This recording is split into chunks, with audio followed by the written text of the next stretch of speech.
Hey, everybody, this is Walter Crosby with Helix Sales Development, your host of Sales and Cigars. Today's episode was a lot of fun. I got into a great conversation with Doug C. Brown, CEO Strategies. We think a lot alike. He's got a great concept that we talk about in terms of aligning your business strategy with your salespeople reaching out to your ideal client profile. And there's 3 steps to this that we get into. It's a great conversation. It's a little longer. You might have to you do this in 2 parts. It's about an hour, but it's all value. It's all fun. So go grab a cigar, grab a cocktail, and strap in for another exciting episode of Sales and Cigars. Thanks. So Doug, welcome to Sales and Cigars. I appreciate you taking some time out of your schedule. Hey, Walter, thanks for having me here. I really am very grateful and appreciative.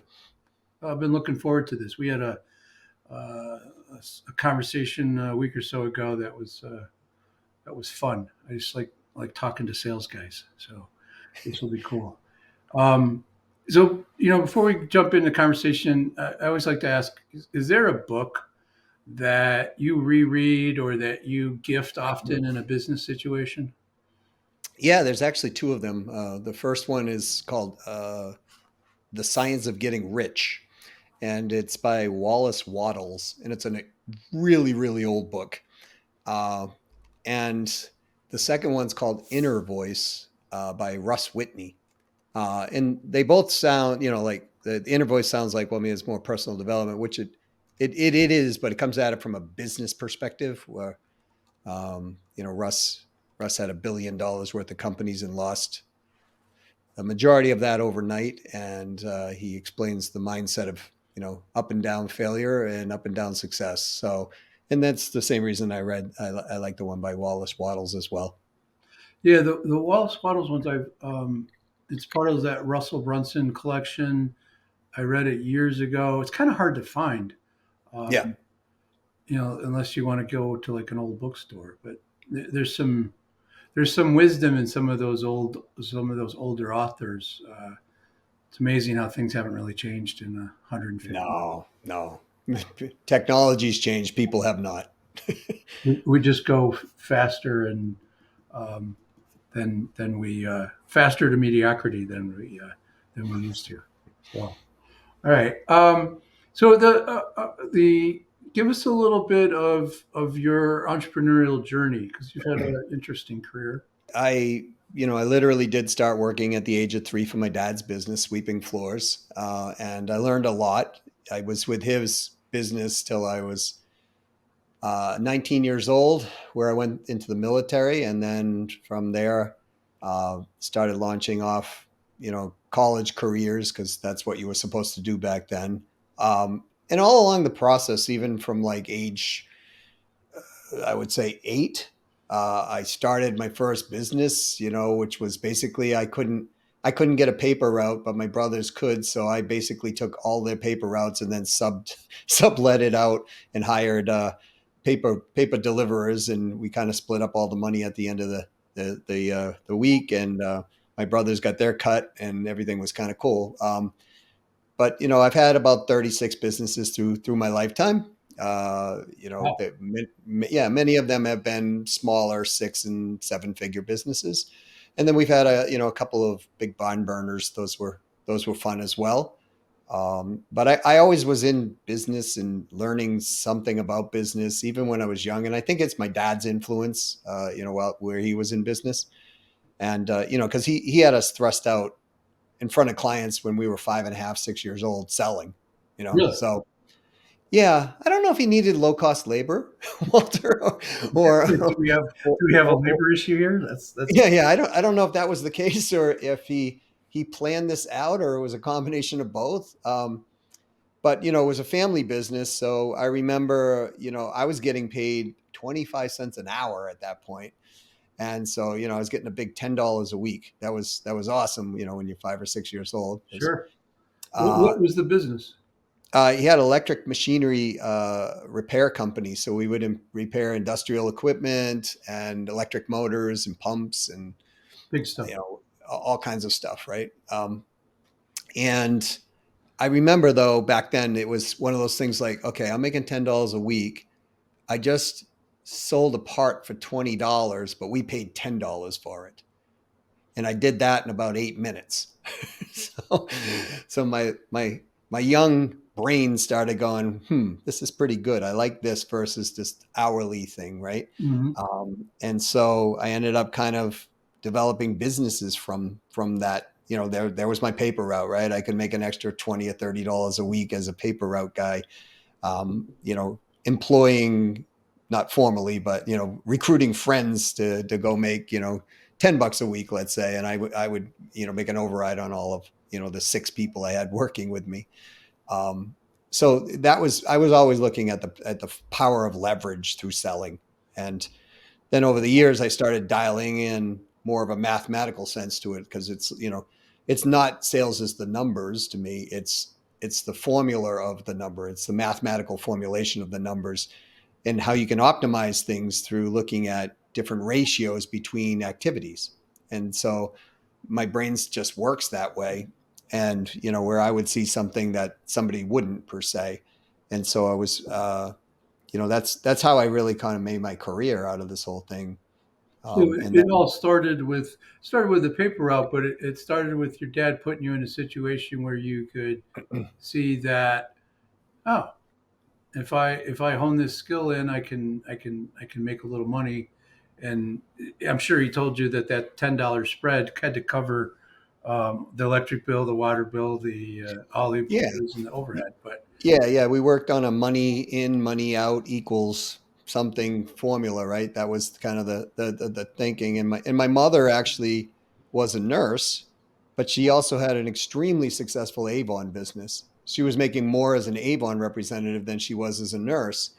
And so she she was doing both. So when I was little, 5, 6 years old, 7 years old, I'd be riding around with her to Avon parties, and and I again, we would, I remember like she had like hundreds of bags of stuff, and we would take like little lipsticks and perfumes or whatever she sold, and I was filling the bags, and then we would look at the numbers and we'd say, okay, this cost us on the wholesale level this, let's say, $7, and we sold it for, say, I don't know, $12. And in my brain, I could see, and we'd add up, okay, out of this, here's our commission. And so it was a good learning experience. Again, I don't know if my mother did it because she got zero cost labor, or she wanted to just be with me, or whatever it was. But I'm grateful for those two experiences, because that's what really started showing me, uh, you know, and even in school, Walter, when I was growing up, I wasn't a great student. I was okay, but I remember going to the school saying, "Can I go to work? Can I go to work with my dad?" And they allowed me out of school when I was in middle school. They allowed me from fifth grade to eighth grade to get out of school at 11 or 11:30 in the morning and go to work with my dad. It was like a really, work study thing. Yeah, wow. and so I always had money, because I always worked, and my I had nice cars and nice things growing up, and I always worked for my dad through my whole life, and up until I was 19, and I always had a side business. So, we had a body shop, my cousin and I. We had a Christmas tree. You sell Christmas trees at the end of the year, so you buy them for wholesale and you get a lot and you Sure. sell those. We had a landscaping business. We had different. We had a lobster fisheries business, all kinds of different stuff. And people thought I was crazy, Walter, growing up, because I was just constantly doing something like this. But I was just trying to, looking back on it now that I'm older, it was just kind of like I was just trying to find my way. And so that's why I think the two books that we mentioned, they resonate with me consistently, because I go back to them and I say, okay, what's the thought process of continuing? Because you get to a certain plateau, then we've got to change our thinking in order to get to another plateau, right? Yeah, Um, that's an interesting concept because what got you here doesn't get you to the next level. But you had one thing that was instilled upon you, either on purpose or by accident or combination thereof, that this entrepreneurial itch or this entrepreneurial mindset that you can always be doing something to make a little money. I'm sure you were having fun while you were doing it as well. Maybe not so much the Avon, but Well, no, it was pretty cool because all the old, older. Well, I thought they were older, right? I mean, they were probably in their 30s and 40s. So that when you're 5 or 6, a yes, 40-year-old woman's really old, right? Or my grandmother's age, was probably 50. Was like, oh my gosh, that's like really old. yeah. But they would dote on me, so that was kind of cool, right? Um, I don't know, maybe that was setting me up to be able to speak with women later on in my life or something. But But our parents did things, and I'd like to think that they did it on purpose with intent. But I think they just did things that they thought was the right thing to do in the moment, yeah, and they definitely have lasting effects on us. I yes, had to do the Avon bag thing. Um, it was more of a delivery thing, right? My mom would go out and I would run to the door and I get the little, thing on the cheek with the, aren't you cute, and yep. collect the money. I mean, so I had a little bit of that, but I had a work ethic instilled in me, and that sounds like what you had as well. But you had a little bit more of that. I mean, I had a paper route, but I wasn't smart enough to sublet it. I went, Well, I learned that from my brother though, yeah, because well, he did it to you. my brother was very successful in life, but he started from an early. And I remember my my brother, my next brother up, Dennis. I remember he got punished by my parents, like he did something. He was always kind of a hellion, right? He just did stuff, and they were like, "You are grounded, and you're going to, uh, you know, um, you're stuck in the backyard. You can't leave the property." So what did he do? The neighbor needed their fence painted between us. So my brother hired his friends, contracted the paint to be. He's sitting in the backyard watching everybody work, and my parents come home. They're like, "What the hell are you doing?" Didn't leave the so, backyard. I kind of looked at that and I went, "If you can do that with that, I can do that with a paper route, right?" But I was always hungry to want to create and build something, even from a very early age. And that's music was something that it was very important to me. So I was always creating and writing songs and doing that stuff. And so I think there's a high correlation with people who are born that way in some regards or have that itch, because I find a correlation amongst that. But I think, like you said, your parents, you know, I mean, getting a pinch on the cheek, that's like working it, baby. You know what I mean? Like literally working it, baby. Right. So, but that work ethic is so important for people to realize that if they want more than the average or the below average, that work ethic has to be there. It just doesn't show up We're not there, owed. you know, and that's just the way it is. I mean, even when I went to work for corporations, and I was the number one guy or the number two guy in the company, which has always been the case. It wasn't because I was better than a lot of people in their actual skill sets of selling. I just outwork them, and But then I would build upon my skill sets to get better in the things that I knew. And then eventually I learned, okay, you don't have to build your own skill sets. Take your example from the paper route, find people who are better than what you're doing or better at what you are in that discipline. It doesn't mean you're not worthy. It just means you can employ them. I mean, that's what Richard Branson did. That's what Henry Ford did. That's what, yeah. they weren't the sharpest tool in the shed for a particular task, but they sure know how to carry the bag of tools that are in there, and that's the key to gaining leverage. Well, Um, gaining you gain leverage that way. You leverage the skills around you, the knowledge around you. I mean, the football coach. I went to the University of Michigan, so the football coach that was there, I grew up with. His philosophy was hire people to work. His coaches that were smarter than him, right? yep, In offense and defense, and then he just kept everybody in the same direction. He drove the bus. Don't get me wrong, but it was, you wanted people around you that were better, and along the same lines with the work ethic. I mean, I have a 22-year-old, and I keep telling her your work ethic is far superior than anybody in your bracket, right? yep. So just go do what you normally would do and drive and push, and you're going to get ahead of the game just because you show up consistently with full energy and desire to keep moving. So I think those are really good things that um, we got from our parents. Let's just give them credit, maybe, and maybe our brothers who I didn't have older brothers who, but I had uncles that I could watch. Oh, that's a good idea. I'm going to do that. What Mhm. branch of the service were you I was in the Army, United States Army. in? Okay. Thank you for your service. Uh, You're welcome. so let's.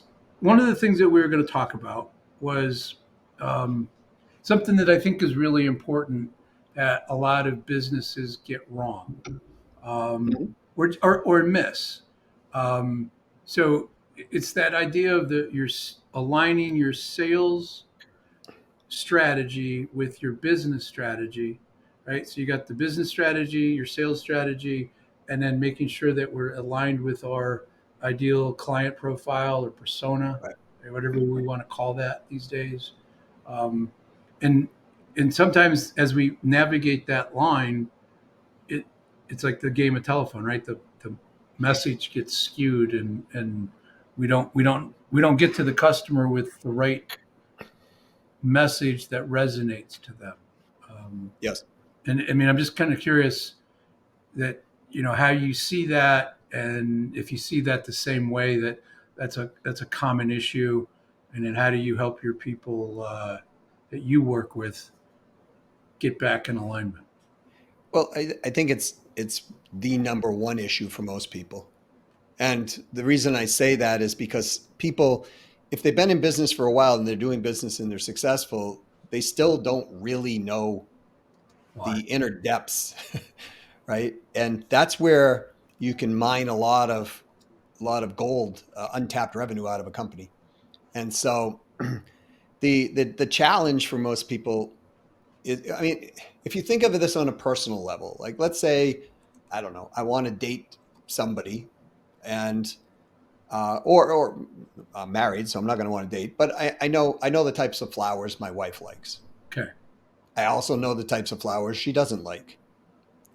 So if I go buy a flower thinking I'm doing a great service to her, but it's the wrong type of flower, she might smile and say thank you, but inside it's not resonating like if I bought her the flower that she actually likes. Like she loves tulips. Hmm. It's like her number one flower. And so I buy tulips all the time, and I know what colors she likes, right? And I know her response to different colors of tulips, and she likes a bouquet of colors. How do I know that? Well, it's no different than that to what we do with a business, and it's because I've asked, done my research, Bought the and wrong actually, flowers. yeah, and honed in my message on and around how I actually even present the flowers. Like if I walk in and I go, "Hey, it's Tuesday. I bought you some flowers," right? It's not going to resonate with her more so than if I said, "Listen, I was thinking about you. Today's Tuesday. I was thinking about you, and I was thinking about how much you really love tulips and how much I love you. And I saw those and I just bought them. So I hope you don't mind that I did something impulsive, but here you go." Right? Like it's a different message, Yeah. and it resonates extremely well. Right? So Have you been married long enough for her to ask, "What did you do," or does that not happen? Well, sometimes, sometimes, see, I know what motivates her on certain levels. Like even when certain things are going on in her life, she has a certain mood that shifts, right? And believe me, I've written all this down. Like my wife comes from a different culture. She was born in Poland, so prior when we were dating, I would read books and I would gather information online and I would talk to people who had knowledge on how do you date a Polish woman. It's very different than an American woman. And so I started learning about my ideal right fit buyer, you know. And so what happened is that same process is applied to businesses. There's three parts to it. There's the ideal client profile, which people talk about, Hmm. right? That's kind of the target area of the companies you want to get into. Like I want to work within this sector. I do HVAC or I do whatever within this sector. Right? I help consultants, business consultants, and business coaches. That's kind of the area of the ICP. What is commonly called the ICP. But the part that people miss are the stakeholders. So that's the next step down, right? Who actually is not the decision maker, but the apex decision maker, that one that reigns supreme, right? Because there can be multiple decision makers. Go ahead. What was that, Walter? I said like the wife, the apex decision. Mm-hmm. She is the apex decision maker.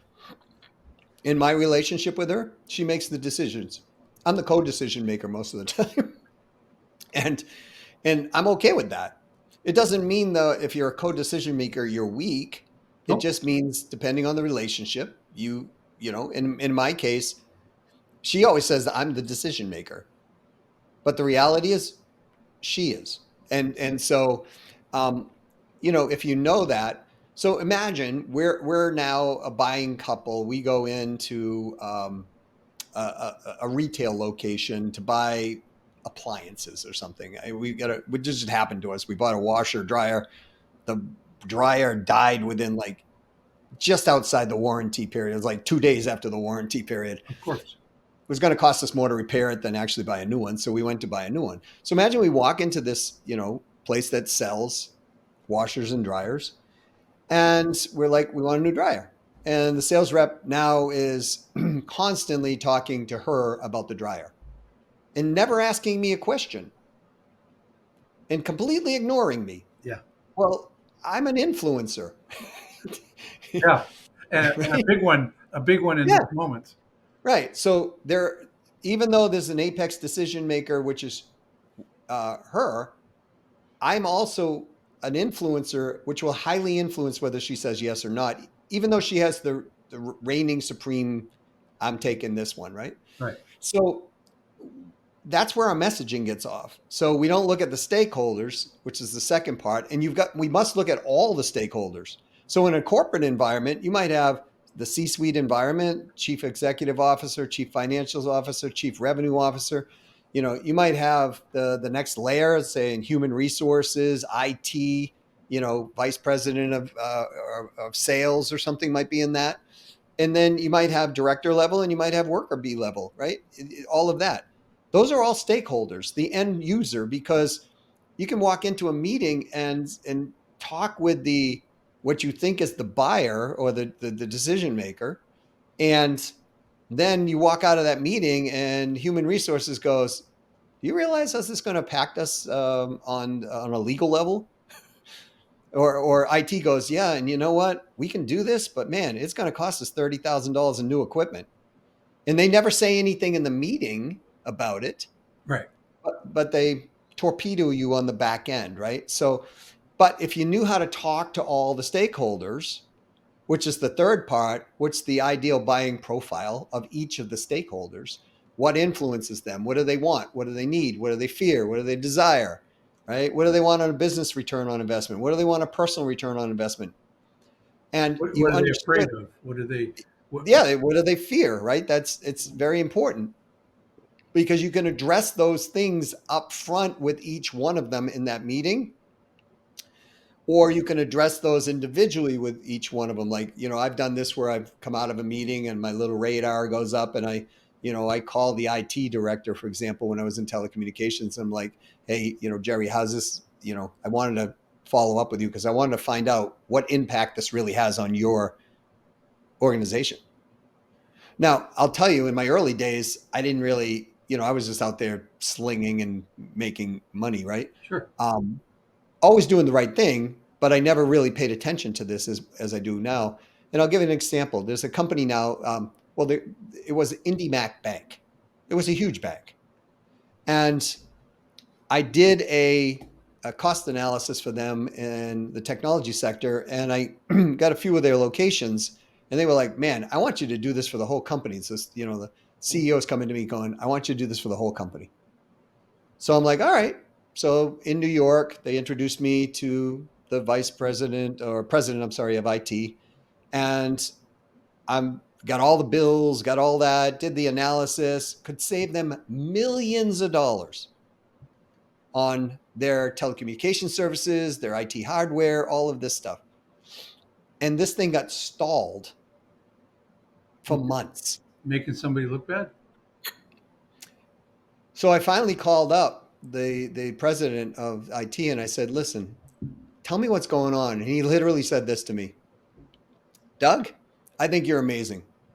There's no way in hell you're going to get this deal through here. And I said, well, why? He goes, because if you save the company that kind of money, they're going to cut my head count by 3 to 6 people. And that's not happening.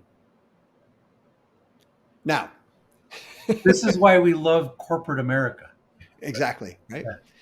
But if I had have understood his ideal buying profile, understood what he feared, understood what he wanted and needed, right? And all of the parameters that came online that for personal and business ROI, then I could have addressed that.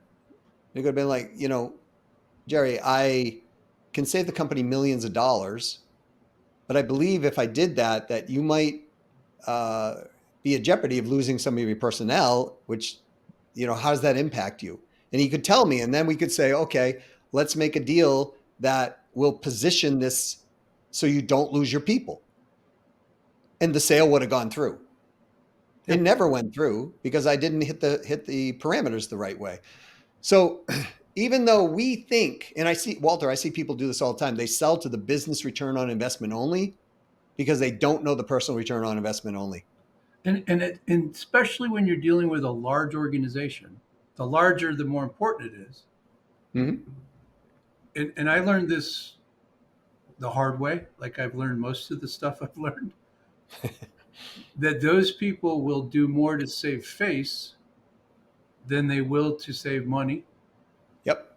They'll do more to save their reputation and their little fiefdom Yep. than they will to save money. And it's like exactly what you described. You're doing something amazing. You're amazing. It's all great, but right, I can't lose my guys. I can't, I can't this. I can't that. So and I think and it applies to the smaller organizations too, Yes. because you have I call them snipers.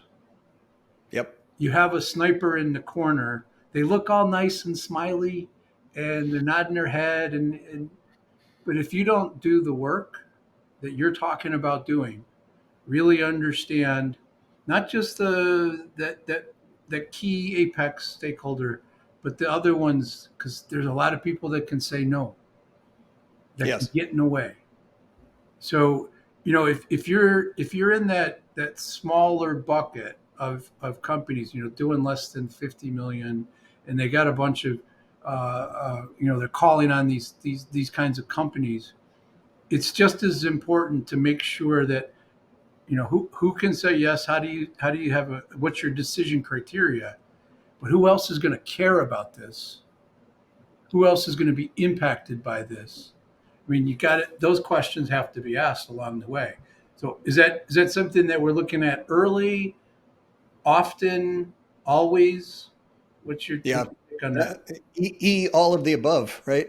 Because every situation could be different. Like I'll give you an example, like a family-owned business.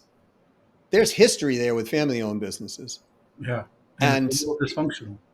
yeah, totally. In most of them, for sure. And so, I mean, I grew up in a family business, so I know, and but I was working in a revenue growth capacity with a company, and they were doing $4 million. They were in Texas, and they're they could grow. We could literally see where they could grow a minimum by 50% in a year, minimum. Like we could literally double the business if they wanted to do so. And we were getting pushback um, through the family members. And so as part of the process, it was like we wanted to talk to all the family members, talk to the employees, talk to this and talk to that, right? To find out if there's any points we're missing before we go optimizing the process. And there was one individual, it was the owner's sister, and another individual, the owner's uncle, who would not get on the phone. They wouldn't do it. And it turned out, an unfortunate story, turned out through the investigative process that we found out that the uncle was actually embezzling money from the company. Ooh. And so that deal never went through. But if you don't know these things up front and you keep pursuing the deal on and on and on, then what happens is you're just chasing an invisible target that just keeps moving. Oh. And so as a seller, we want to know these things up front as much as we possibly can. Because like I had another situation where in a financial services company, two brothers owned the business, and uh, you know, they could grow. We knew they could grow, and there was a little like something wasn't right, and it turned out that one of the brothers was actually sleeping with some of the clients. And You get some interesting clients there. yeah, you know what I mean? So that brother was reluctant, right? Until Sure. we had that conversation about what's going on. And then he revealed that and was like, oh, well, we can work around this. No one has to know this. He's like, my brother already knows. And I'm like, okay, so that's not my business. My business is to help you grow your Yeah. your But business, right? you have And more so people that, to sleep with, right? yeah, and that deal went through. You're right. He had more people to sleep with because their business grew by over 34% in under a 6-month period, because we started dialing in who the target of they should be going after. You know, who will buy the quickest, who's the highest profit margin, who's the person who can say yes clearly, right? So we shorten up the sales cycle, we get very clear, and we focus on more of a sales qualified lead or a sales ready lead versus a marketing qualified lead or just a Yeah. lead. You score the leads and put the ones that have the best shot of you shorten up the fastest way to shorten the sales cycle. Absolutely. Yep. So there's I think that's those three little nuggets are something that we should all take a look at in our business, as and whether we're a salesperson, a producer out there, right? You're in the front lines. You got to be understanding this and looking at it. But if you're running the business or a sales leader, does your process account for this? Does your sales process account for not only understanding who the target is, but who that is? I'm going to use your word, apex stakeholder. That's really important. And and sometimes these salespeople can't help themselves. I had my wife asked me to show up at a meeting. We had a contractor coming.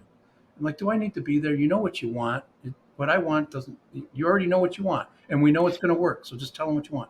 So I had to show up, and I'm standing there, and the guy's talking to me, and I'm like, dude, she's making the decision here. Yep. You can see the steam coming out of her ears. Right? Yep. And I literally said this: talk to her. I whatever she wants is where we're going to go. He goes, well, you're writing a check, and I just Oh boy. I'm like, I'm not. She's writing the check. She's signing it. That's what she does. So, but like, it's a long story, but that happens on a regular basis with salespeople. So that you got to open your eyes. I was trained like if you go into a room and you're there to see Bob, and then all of a sudden Joe shows up and you don't know Joe, I got to stop. Bob, who's Joe? Like, what is he? Why is he here? What is Joe? What do you care about, right?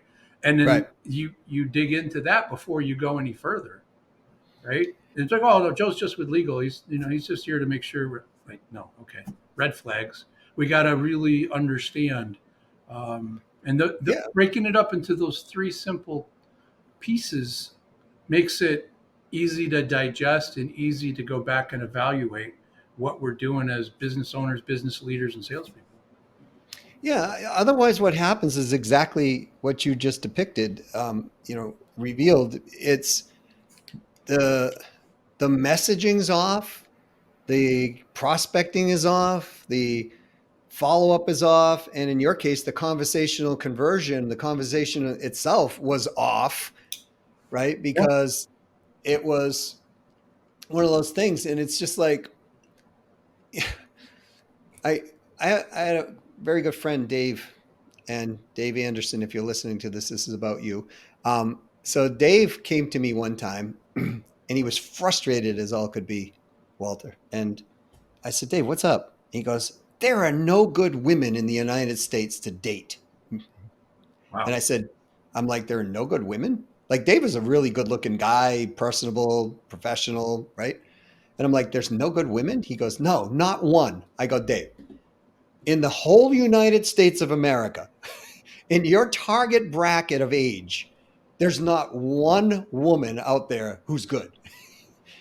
And and I said, what's going on? He goes, I just keep asking people, or I go out on dates and they're terrible, and I just I can't find the right person, Ah, right? And so I said, well, Dave, tell me what you're looking for. And he said, well, I want a woman who goes to church, because he was a church going guy. I want a woman who has at least a master's degree. I want a woman who wants to have a family, and I want a woman who doesn't really cuss, and I want a gal who's just kind of that wholesome mom Irish Negro. stereotypical, right? But highly educated, has her own drive and will, and wants to make her own money as well. And we got that criteria down. And I said, okay, well, tell me where you're looking. He goes, well, I go down to Stancy's bar, and I go to the other bars, and I'm like, whoa, whoa, whoa, whoa. Right? I'm like, dude, your prospecting's way off. Right? And he's like, well, what do you mean? I said, Dave, how many women who are church going gals are hanging out at Stancy's bar? He goes, oh, I never thought of it that way. And I said, well, they're probably not in bars very often, anyways, right? My wife grew up in a highly Catholic environment in Poland, right? It's a Catholic country. Sure. And I asked her, I said, have you ever been in a bar? She's like, no, I wouldn't go in the bar. Right? This is like, I went to a nightclub once, and she said, I got in there, and then all the guys started hitting on us. And I was like, I'm not doing this anymore. I don't belong here. Right. Right. So I said to him, I said, well, Dave, look, why don't you prospect in a different place? He said, where? I said, well, you have some colleges around you, like Holy Cross and different colleges that I said, why don't you go to a mixer for people who have masters and PhDs, and, go there and present yourself. So let's talk about your messaging. So, right? And his messaging was awful. And so I'm like, we adjusted the messaging based on the target, and he goes there, and he 4 years later, he's still married to the same woman, right? And it was the first girl he met at that mixer. And so that's a sale. I want everybody to understand that no matter in personal or business, it's the same thing.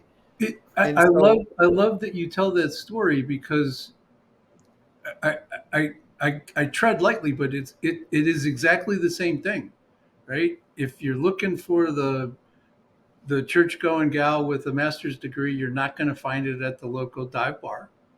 right, I mean, unless they're out doing an experiment or right, something. right, So fish where the fish are, right? And the fish and the particular fish that you're looking for. Not that women are fish, um, but I love the story, because it's exactly the same thing that people can relate to, um, how they navigate their personal life, and they don't mhm, realize the communication, the selling of the tulips, when you do the tulips, why you do the tulips, how you tell the tulip story, all matters. The messaging matters 100%. I love the story. Awesome. Do you weave the dating stories into your normal work on a stage or with a client? Yeah, I do, because people can relate to them, right? We've all had the experience of, like, as a male going up to someone else and having a really bad line, a bad initial message, right? And getting rejected from that. And I attest that it's not our fault, right? Because no one ever taught us, for the most part, how to approach somebody. But it wasn't until I started learning, and what I did, Walter, was I literally started talking to women in that age bracket that I was looking for to date. And I would sit down and say, I don't want to go, I'm not asking you out on a date. I just want help, because I'm somebody who's needs help, right? And they'd be like, "What do you need help in?" I said, "I need help in understanding people like you, women like you that are in your bracket, because I don't understand, and I don't want to be in being intrusive, insultive, whatever. And I just need help." So we would sit and have coffee for 30 minutes, and I would just ask questions, like, and then they'd give me answers, and I'd be like, "Really? You think like that?" Like, I mean, in my head, I'm like, "Seriously? Like, I don't how."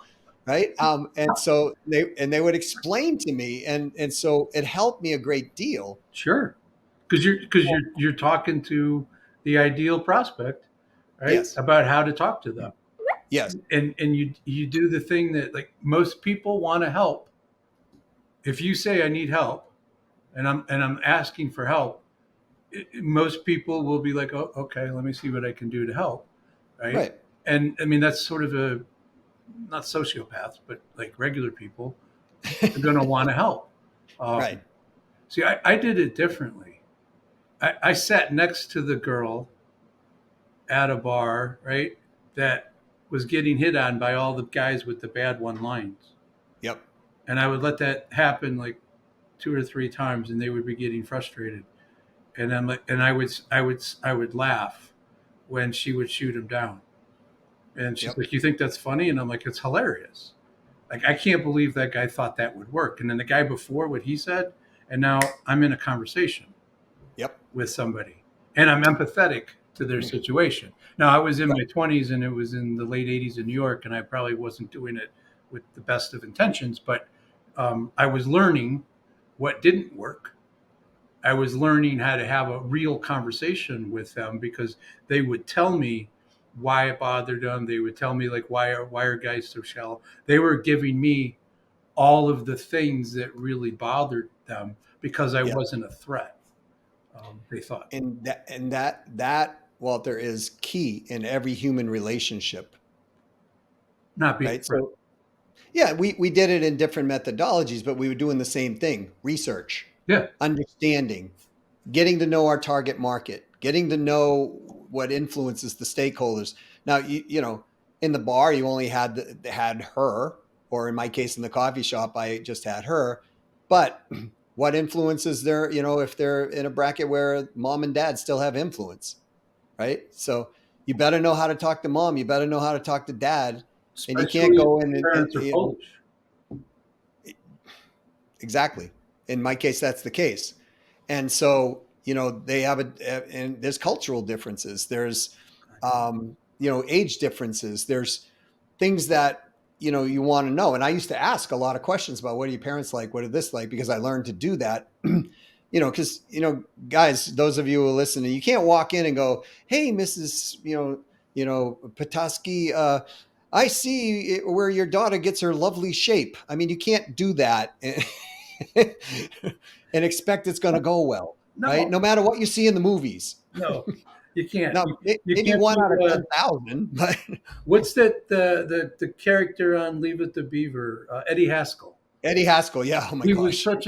such a douche, um, Yeah, but everybody saw through him, including June Cleaver right. and Ward. I mean, I dated a girl in high school who was Polish.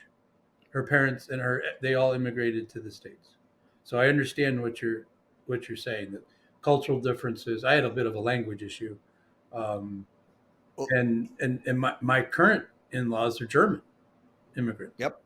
Which is another different culture. Different, the food is way different, and Yep. the hospitality is way different. But if you don't figure it out, you're going to have trouble. And because, and if you're coming from different backgrounds, genders, languages are different. The more we can learn about that and connect with a human being on a human to human level, the better you are. I'm not saying that you're looking to, build a date with the CFO that you're, going to do business with, unlike that other client that I was telling you about, right? So, what I'm saying is, you better know what influences that person and what they're looking for and what they're not looking for. And you want to know that as much as possible before you get involved in the conversation. And so the research is very, very important. And because the strangest of things, like the thing you think is like no big deal could be a big deal to that other person. And like, well, you might be able to appreciate this. So I was in Poland, and there's a phrase that's like miłego dnia, right? Don't know that one. Miłego dnia or miłego dnia, right? Syllable comes down on dnia at the end. One means have a nice day. I wish you a nice day. The other, same word, dnia, means have a nice pumpkin. So when I first learned it, I didn't know the stress where you needed to put it. So I'm walking around going, have a nice pumpkin, have a nice pumpkin, have a nice pumpkin. And people are looking at me weird, right? And my wife comes over and she goes, do you realize what you're saying? I'm like, yeah, I'm saying have a nice day. She goes, no, you're saying have a nice pumpkin.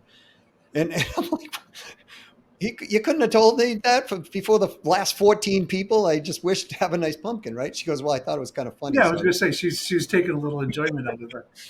right? And I noticed like with her culture, she'll have a word that in English means a totally different thing.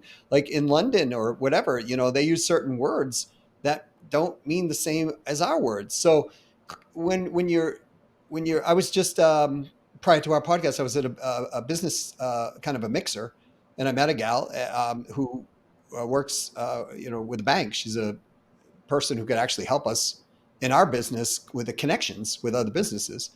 And it was such a unique name, but I could hear in her accent that English wasn't her primary language. So I asked her, I said, well, what other languages do you speak? And she said, well, I speak French and I speak Arabic. I said, oh, that's what I thought. Arabic. I thought I caught that. Tell me more about that. How's that influence you here living in the United States, that you can speak multiple languages like that? Arabic happens to be, if I remember correctly, the fourth most influential language in the world. Yeah, English, Chinese, Arabic. Is it French? Spanish. Spanish? Spanish would be yeah. Right. And so she's like, "Wow, how'd you know that?" Right. And so again, with you listening at the bar about what not to do, I've learned to connect with people. Now that's enough rapport. You don't need any more rapport, folks. Right. When you Yeah. right. For business, you don't. No, you don't. Yeah. No, and then you move on from that. Too many people stay way long in the rapport, and they even if they have the ideal buyer in front of them, they blow it in the conversation because they're trying to bond so much. Yeah. You just You can need to bond break. You need to break through. That's a really good point. You need to break through that first little barrier, get that comfort level to be there, a little bit lower resistance. You can have an open conversation, and then you have to create credibility, which leads to trust. But that's a whole right, different ballgame, right? That happens with right. questions and And you time. know that by what they want and what they don't want in a lot of ways, because let's say the CEO is hyper focused on rapid growth, and you're talking about how you can get a 5% lift in their business with ease, or even a 10% or 20%. Let's say, I can get a 20% lift in your business, but that CEO is focused on doubling that business over the next year. The messaging's not going to be right. Yeah, and that might be all you can do. So there's Right. not a fit, right? So you got to recognize there's not a fit, and I think that's another thing that salespeople struggle with. Um, that we have to be able to admit, you know what, you have a problem. It's a serious problem, but I'm not your guy, Correct. and I can do these things, but I can't do that thing. And I told this story a couple of weeks ago on this podcast, but A guy had a problem I could solve, $50,000 a month, could easily solve the problem. And I'm like, is Yep. there any other problems? And he's like, yeah, I got a $500,000 problem, for every quarter. It's huge. If I don't fix it, I'm going to lose my job. And I'm like, all right, well, tell me about the problem. And then I couldn't help him with it. Right. So at that point, it's like, dude, you got to solve that problem. I can't help you. Right. I mean, I know a guy, I'll put you in touch with him, but I can't, you go solve that problem. And then if we get that solved and you want to go back and look at the $50,000 a month problem, I'm not going anywhere. I'll be here. Um, and most people are afraid to do that. Yep. It's the right thing to do. I still in touch with the guy. He is working with my friend, and they're solving the problem, right? And they're knocking it down. It's going to take a couple of quarters to get it where he's comfortable, but he's going to be okay, which is the most important thing. And then if he comes back to me, he comes back to me. But you got to be able to know if you have a fit or you don't. So there's something in the military that every person who enters the military wants. It's called an honorable discharge. And that is where you get out and you're honorably discharged out of the military, right? Too many people in sales are afraid to be honorably discharging. They're not right fits. And so the reason I found, Walter, and I'd love your feedback on this, is I have found it's because they're not prospecting enough and they don't have enough in the working funnel that they get scarcity mindset. So they hold on and latch on to this. Oh, I can make some money. I can make that sale. I can make my quota. I can make this, whatever. And so what ends up happening is they end up doing the opposite of honor. They do dishonor to their client. And then To in themselves. most cases, it doesn't work out anyways. And it turns out to be a dishonorable discharge Yeah. down the line. Right. So 100%. I mean, scarcity is a way to look at that. We're just not building a real pipeline. We don't have enough going. So we become desperate. And then, like, there's people that call it commission breath or whatever. I just think it's doing the wrong thing. yes. You have to be honorable and say to somebody, I don't think I can help you. Yes. Um, Which and, which builds huge rapport. and credibility. Yeah. Huge. And now let's say that person does solve that challenge and they come back to you. Now the positioning is Walter's an expert. Walter's a guy who cares. Walter's a guy who's honorable, right? So now it's like, it's no longer a conversation about, do I need to figure out to trust this guy? Do I need to figure out any of that? It's like, how do we get to the issue? So the sales cycle's like that Yeah. at that point when he comes back. But it stems from, I'm going to go back full circle. It stems from the the 3-year-old doing the sale or sweeping the floor, the kid with the paper route, right? I mean, I did this stuff that you're talking about. It comes from our Yeah. parents, right? Being taught the difference between right and wrong, having some integrity, being, don't leave the backyard, right? Being punished for things that you did you shouldn't have done. It's that allows us to, like, I got to look myself in the mirror. So that's not the right thing to do. Sure, I would have made a bunch of money, but I wouldn't have felt good about it. Mm-hmm. So to me, And it's the wrong thing to do. well, isn't that the key in life, right? Because I mean, maybe in our 20s, we don't think as much about that, but we still think about it. But It, I can promise everybody who's listening to this that if you don't play life like that in general, it will bite you at some point. It's not a question of will it, it's when. and it's going to be a big chunk that's going to require lots of time to heal Yeah. and care, and that you might not come back from. It's just not worth it. I mean, I did dumb stuff when I was in my 20s, and I never did the same thing twice. But once you realize you get that icky feeling, I'm never doing that again. I'm Yeah. not having that. And I had people that were saying that's how you do this. I'm like, no, it's not. I don't like that. It doesn't feel good. So don't, Right. the golden rule, right? However you want to look at it, is my daughter was She came home from school one day. She's like, what am I? And I'm like, what the hell kind of question is that? What's going on at school? But it was about religion, right? So one of her friends was Catholic, another one was Methodist, another one was Presbyterian, and I'm like, oh, okay, good. Um, this I can handle. So I'm like, well, your mom's, and I made a joke, and it's going to probably offend people, um, and it came back and bit me because my daughter, like the stuff you say to them, they remember. Yep. So I'm like, well, your mom's Catholic, non-practicing. I'm Jewish, so you can believe in Jesus and magic, or you can be one of the chosen people. Oh no, Walter. Which was a Sarah Silverman joke that I stole, right? Yep. And I said, but seriously, we want you to do is be a good person, and the way you do, the measurement for that is do what you do to other people what you would want them to do to you, right? And that's the measure. So I spent the next hour and a half with her asking me questions from how she would handle a friend situation at school to somebody driving through the neighborhood at 45 when the speed limit's 25, right? And she came to the conclusion that, okay, if I treat people the right way and I do the things that I would want them to do for me, I'll be okay, right? Mm-hmm. And it was done, right? And I think she still lives that to today.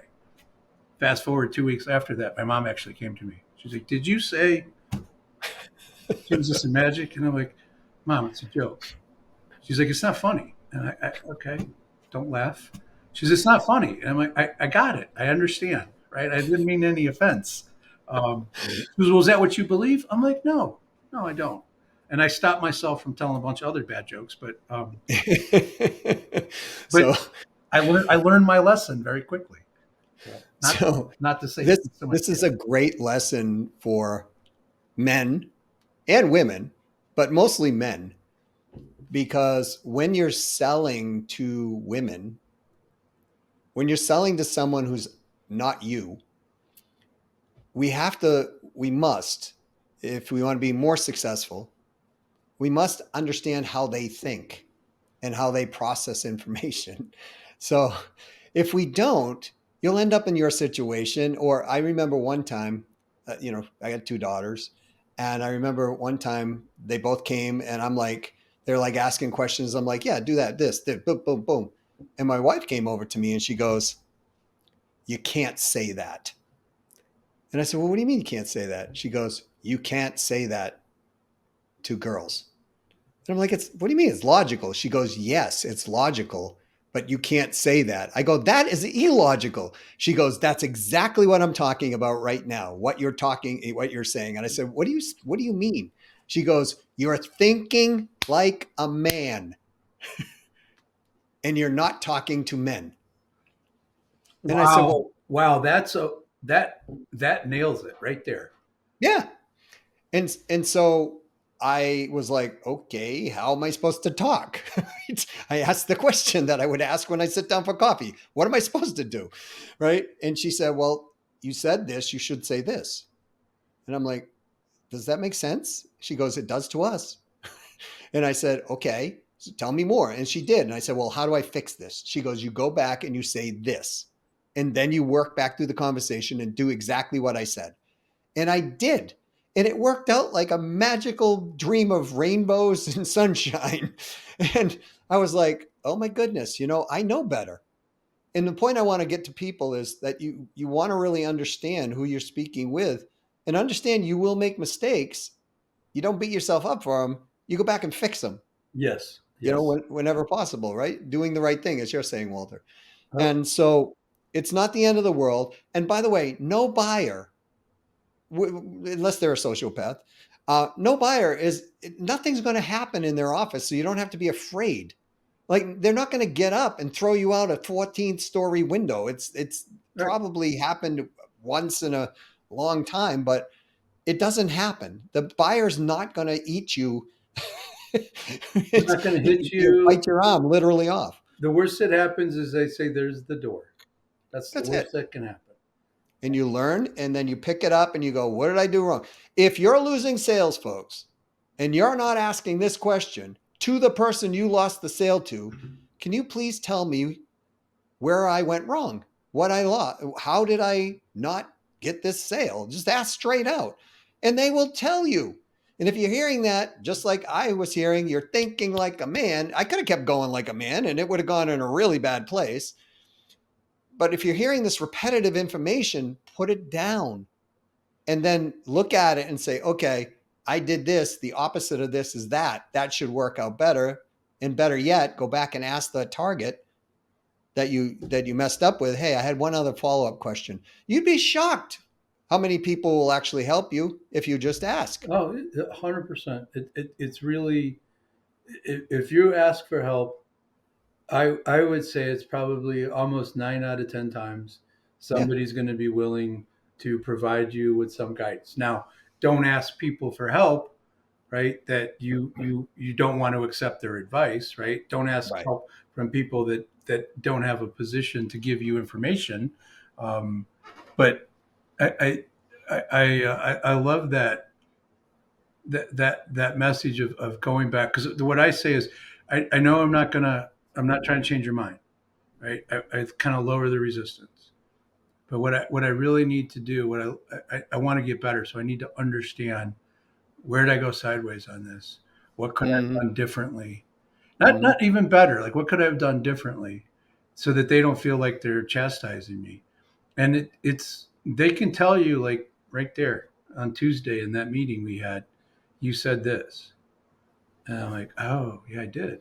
And why did that? And they'll tell you if you've asked for the help, Yep. but they're not going to And give it to you willingly. I mean, they're not going to give it to you on their own. no, no. And the thing is you continue to keep doing research. I hope if anything out of this, alignment conversation we're having, it's like we're just like marketers do, right? Marketers split test lines. Like if you don't know what split testing is, they'll take line A and line B, and they'll show line A and then line B, and they'll watch the data. And what they do is they figure out what line is working better than the other, and then they'll test it against another line. And eventually, you get to a place where it's like, wow, this thing's converting at a very high rate, and so they're going with that line in the ad. Please don't think that this just happens the first time they write this. Well, I can tell you it doesn't, because the Marlboro Man and the Pillsbury Doughboy, J. Conrad Levinson, it was the guy who actually was involved in making those characters. And I know when Jay was alive, I knew him. And I asked him about those characters, and he goes, "Yeah, Doug, what people don't realize about he said the Pillsbury Doughboy took off very quickly, but the Marlboro Man cost us $10 million to figure it out." They got their money back. Oh yeah, big time. What did he And start out as? No hat, no cowboy. well, they weren't really sure. Like, should they be calling him the Marlboro Man? Were they, should they be dressing him like that? Should it be, the guy on the horse? Should we have a horse? Like all these things. Like, what should the Marlboro Man line be? And they were testing all this, and the company actually almost dumped the Marlboro Man because they spent $10 million with no real results. And then finally, it started catching, and I think Tom Selleck was the Marlboro Man down the line or something like that. But He was a the little bit. but Jay told me that that almost got dumped because they used the budget and they couldn't dial it in. And eventually they dialed it in. And of course, once it started taking, they had funds and they kept dialing it in more and more and more. And, lots of people, The rest is you know, history. yeah. So, but you got to dial it in. And if you're not dialing in when you lose or when you win, then you're not going to know what it is. So you're constantly just going in blind. I mean, you make another great point. Why did I win? Mm-hmm. Why did you hire us? If you don't understand that, and you don't understand the words that they use, the feelings that they're describing, like, that's just as important, because that informs the message just as much as the reasons you lose, right? You got to have both of those in my not so humble Oh opinion. yeah, and Walter, you did it like a master, right? You listened to all the other cheesy lines that were coming off out of these guys coming out, right? And you're laughing, and then she's telling you what line she wants to hear, I just want right? people to be honest with me. I just want people to be real. And, like, well, I don't know what that means. I'm picturing a conversation I had in my head. Yeah, and she's like, well, I don't, what does real mean? Well, be authentic. And I had to ask like the question 6 times. And Right. and then she goes, I don't want a line. I just want somebody to recognize me and engage me in a conversation. And I'm like, oh, like this? And then she like sat back in her chair. She goes, yeah, we're having a real conversation. Okay. There you go. Right. So now your first opening line might be something. I'm doing this off the cuff, like, hi, I'm Doug. I I find you attractive. I don't know if you find me attractive or hideous, but I was just wondering maybe if we could have a conversation, maybe even go get a cup of coffee tomorrow at the coffee shop and just sit down if you think there might be any mutual beneficial relationship that could, come from this. I'd like to get to know you, who you are, and you get to know me, right? Is that okay with you? Maybe that's the line. I don't know, right? I You'd have don't. to test it. I think there's what I learned is that you got to be authentic. You have to just try to engage. And I haven't done this I've been married 26 years, so at least 30 years. Yep. Um, and I wouldn't want to be doing it now. But Nor would I. back then it was sort of it was a bit of a game, right? Because it's a positioning statement. It's like what I teach now with people. Like how do you tell people what you do? And then they give me like a half hour monologue, and I'm like, no, Yeah. I help, No. right, these people. So I mean, it's coming up with something that's interesting. Sometimes there's humor involved, I think, but that might not be what somebody's looking for. But I think part of it is, even for what we do now, I don't want to work with everybody. I want to work with a particular person that wants, this the same things that I want. I can't want the company to grow more than them. I can't be willing to work harder than them. I want their commitment and desire to get to the next level, to travel that bumpy road of transformation. Um, and I'd rather say no to that. So I'm looking for somebody with similar ideas, and I kind of did that when I was in dating when I was younger. Yeah. You, Yeah. if the person doesn't want to be funny or doesn't think funny is worthwhile, then I, I'm not interested. Usually, a second date, we went to the comic strip to go, to see a comedy show. Comedy show. Yeah, and if they didn't think things were like if, at that time Seinfeld was working the comic strip, and if they Right. didn't find him funny, okay, I mean, I get it, but maybe you're not for me because I find him funny. And you're bringing up a huge point about alignment. You got to know what you want first, and then you're looking for the ideal right fit. And so that's what you were doing.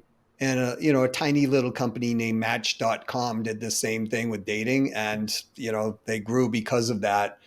And it's just all that's doing is aligning common interests and common beliefs, up front, and common goals up front. And so that's where they get a better match. And that's what we're doing here. But just like even being in a relationship, and you're in a relationship, you've always got to ask the questions: how we doing, where we going, what's up? Give me a score on 0 to 10. How was this week? Right. Yeah. Because you want to know what's influencing the person, or in your case, in the case of people listening to this, your apex decision maker, or the buyer on that process. And if you understand that, then you can look at that match every single time. And guess what? You don't need to be prospecting thousands and thousands of people unless they're the ideal right fit. And if you find thousands of people who are the ideal right fit, you will have so much business you won't even know what to do. You're going to have to say no. You're going to have to build relationships with other people to take the business, because you'll never be able to handle it all. You're going to have to find the kids with the help with the paper route. Is what's going to happen. That's exactly right. Yeah. So we went. Normally these are about a half hour.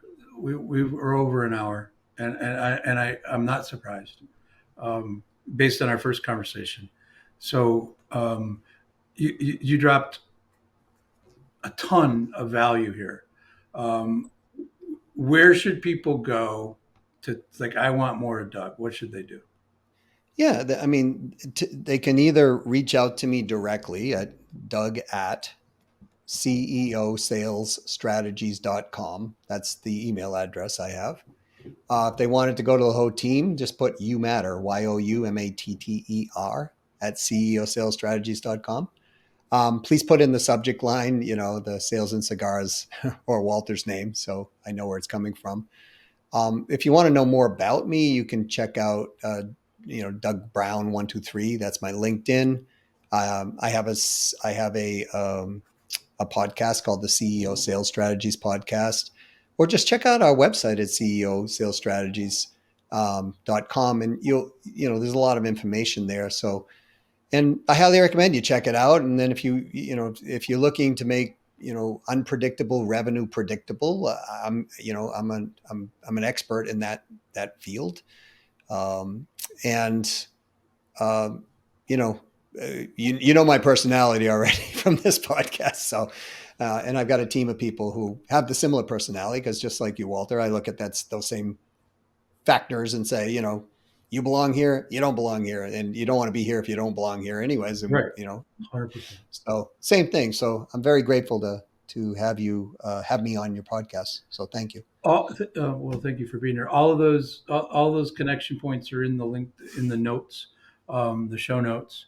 I would encourage you to go check out the website. There is a lot of info there, and follow Doug on LinkedIn. Last question, Doug. Past or present, any relationship with cigars? Past. So I remember being a young child, and back then smoking was fashionable, right? Because they Elevator. allowed you to do it on airplanes, or it was like, yep, I'm that old, folks. But I remember my grandparents, both my grandfathers would sit down and smoke cigars and have political debates or conversations about life or whatever. And I always found it to be a really warm feeling, right? Because it was like, you see this symbiotic relationship happening with your elders. And so I remember when I was 19, I went into the military, and there were guys smoking cigars, and I was like, I think I'll try one. And I did. And I was like, wasn't for me. You know what I mean? Like it was, Yeah. it was like, why would somebody smoke the cigar? But then my brother and I went to France, and he bought some very high end cigars. And what I realized was these guys that were smoking the cigars were buying these like 3-cent cigars from the PX, the post exchange in the military. And my brother was buying something that at the time was like, I don't know what he paid for it, but it was probably $100 for the cigar, right? That type of thing. And so there's a big difference in that. So that brought me back to my childhood. So I have a pleasant history with cigars for the most part. Well, yeah. Cheap cigars suck. Period. Like anything else. Mm-hmm.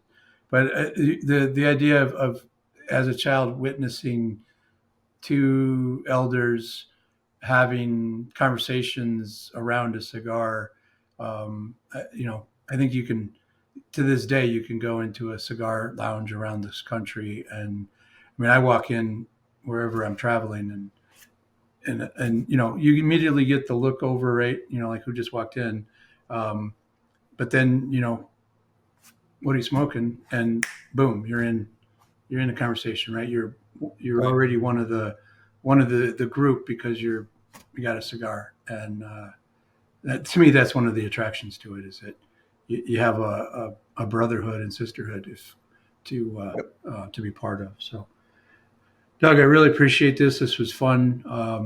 We're um, we might turn this into two pieces, a part one and a part two, but regardless, a lot of great information. It doesn't matter if you're a business owner, if you're a producer out there, pay attention, go back and listen to this. There's a lot of data here that Doug shared, that will help you be better, be more effective, be more helpful, and make more money.